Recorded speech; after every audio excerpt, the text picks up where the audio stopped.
कल्याणपूर्व भाजपचे माजी आमदार गणपत गायकवाड यांनी उल्हासनगरच्या हिल लाईन पोलीस ठाण्यात कल्याणपूर्वेचे शिवसेना शहर प्रमुख महेश गायकवाड यांच्यावर गोळीबार केला होता। या घटनेला 1 वर्ष पूर्ण झाले, मात्र अजूनही यातील आरोपी गणपत गायकवाड यांचा मुलगा वैभव गायकवाड याला अटक करण्यात आलेले नाही। या विरोधातच महेश गायकवाड यांनी डीसीपी कार्यालयावर मूक मोर्चा काढला। 1 वर्ष होऊन पोलिसांना फरार आरोपी वैभव सापडत कसा नाही, शिवाय त्याला अजूनही फरार म्हणून घोषित केला जात नाही। पोलीस राजकीय दबावाखाली आहेत। अजूनही गोळीबाराचे आरोपी वैभव गायकवाड याचे भाजपाकडचे असलेला पद काढून घेतलेले नाही। अटक असलेला माजी आमदार गणपत गायकवाड यांना VIP ट्रीटमेंट मिळते।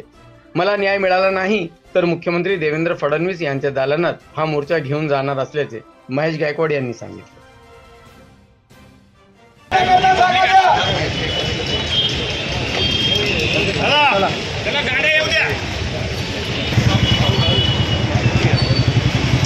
लेडीज आपण तेवढ्या लेडीज आपण तेवढं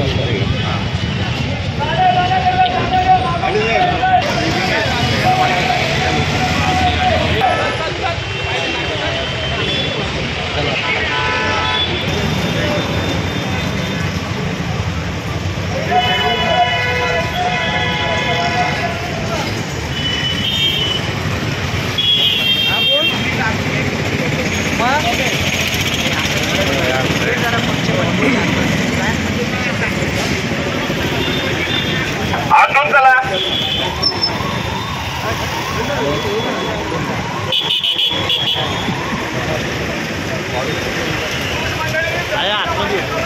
हे तिकडे जाऊ दे, ते धक्का तिकडे आतमध्ये दे धक्का जागा दादा आतमध्ये चला जागा थोडं आतमध्ये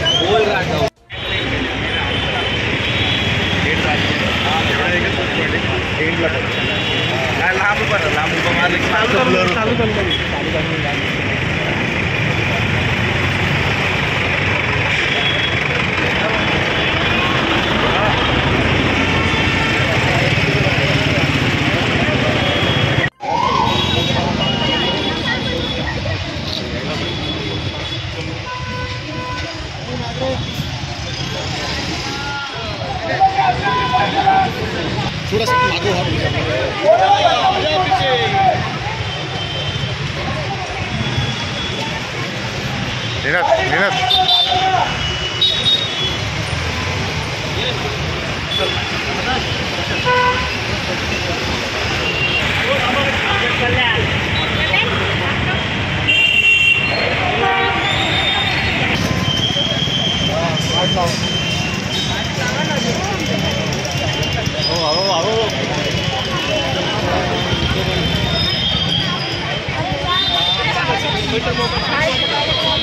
मोठ्याचा माणूस असेल तर तो सुटेल आणि कॉमन मॅन साधारण व्यक्तीला जर काय झालं तर त्याच्यापर्यंत 5 मिनिटात आपण पोहोचतो, पण त्यापर्यंत आम्हाला काही न्याय नाही असं करायचं। एक सगळ्यांचा देव माणूस आहे तो।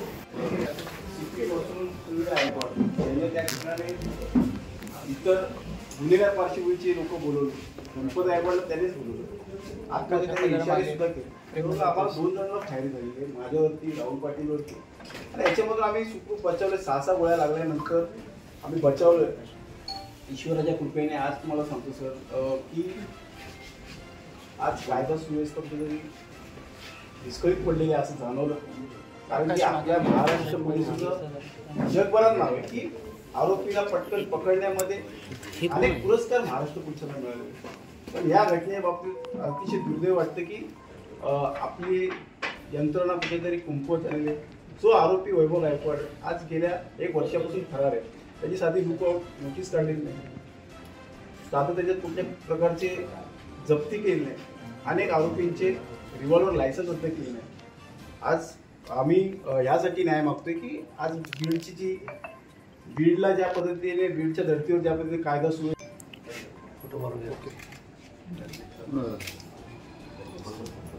काय चर्चा झाली की DCP साहेबांना आता निवेदन दिलेलं आहे की जसं बीडच्या धर्तीवरती ज्या पद्धतीने कायदा सुव्यवस्था मजबूत केलेली आहे तशी या ठिकाणी करण्यात यावी। SIT नेमावी, CID नेमावी, जेणेकरून या ठिकाणी आरोपीला कठोरात कठोर शिक्षा मिळेल।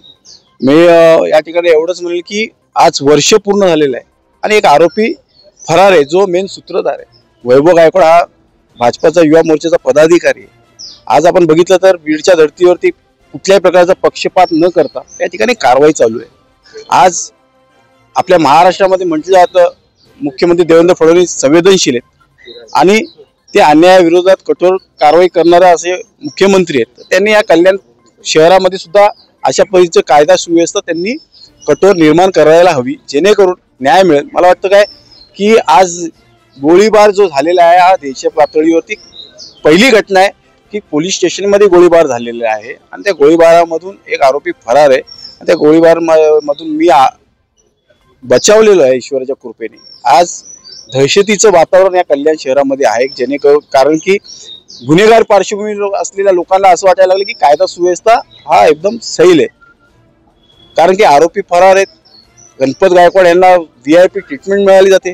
बीडला बघा आपण, कराडला कोणत्याही प्रकारची VIP ट्रीटमेंट दिली गेली नाही, हॉस्पिटलमधून हलवण्यात आलं आणि गणपत गायकवाडला हॉस्पिटलला महिन्यातून घेऊन येतात, 15-15 दिवस हॉस्पिटलमध्ये राहतो, त्याची मौज मजा चालू आहे. ते हे कुठेतरी थांबलं पाहिजे. आज ज्या परिस्थितीमध्ये आम्ही समोरे जातोय हे अतिशय कल्याण पूर्वेसाठी लाजिरवाणी गोष्ट जाणवते. आज आम्ही हा मूक मोर्चा शांततेपणे या पोलीस स्टेशनमध्ये आणलेला आहे. असाच मूक मोर्चा जर न्याय मिळाला नाही तर आम्हाला न्याय हक्कासाठी कल्याण पूर्वेच्या वतीने आम्ही लोक मुख्यमंत्री गृहमंत्री फडणवीस साहेबांच्या दालनात आम्हाला न्यायासाठी जावं लागणार आहे. डीसीपी सरांनी यावेळेस आता काय आश्वासन दिलेलं आहे? डीसीपी साहेबांनी सांगितलेलं की मी माझ्या वरिष्ठांना कळवणार आणि जलद गतीने कारवाई करून त्या आरोपीला पकडण्यात येईल अशा पद्धतीचं मी माझ्या वरिष्ठांना सांगणार आहे. आज क्राईमचे शिवाजी पाटील साहेब आहेत, त्यांना कळवणार आहे. मी त्यांना एवढंच सांगितलं की मी त्यांना सर्व पत्रक दाखवले. या महिन्याभरामध्ये 5 पत्रक दिलेली आहेत मी CP साहेबांना, ॲडिशनल CP साहेबांना, वरिष्ठांना मी पत्रक दिलेली आहेत, त्याची कोणत्या प्रकारची दखल घेतलेली नाही. मला वाटतं येणाऱ्या काळामध्ये हे कल्याण शहरासाठी घातक ठरणार आहे.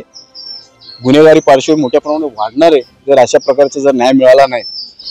या पोलीस स्टेशनमध्ये गोळीबार होतोय, त्या ठिकाणी आरोपी तिथून फरार होते पोलीस स्टेशनमधून आणि त्यांच्या गाड्या सुद्धा जप्त केलेल्या नाही, त्यांची कोणत्या प्रकारची संपत्ती जप्त केलेली नाही आणि लुकआउट नोटीस साधी काढलेली नाही. ही कायदा सुव्यवस्थेला कुठेतरी घातक ठरलेलं आहे. पोलीस अतिशय, मी ज्या वेळेस पोलीस स्टेशनमध्ये गेलेलो आहे त्यावेळेस पोलीस अतिशय राजकीय दबावाखाली आहेत असं मला जाणवलेलं आहे. त्यामुळे जर कायदा सुव्यवस्था सांभाळली नाही, कठोरात कठोर एखाद्या आरोपीला शिक्षा शासन झालं नाही तर सरकार जबाबदार ठरलं जात आहे. ही महाराष्ट्राची आपल्या गेल्या अनेक वर्षापासून प्रथा आहे.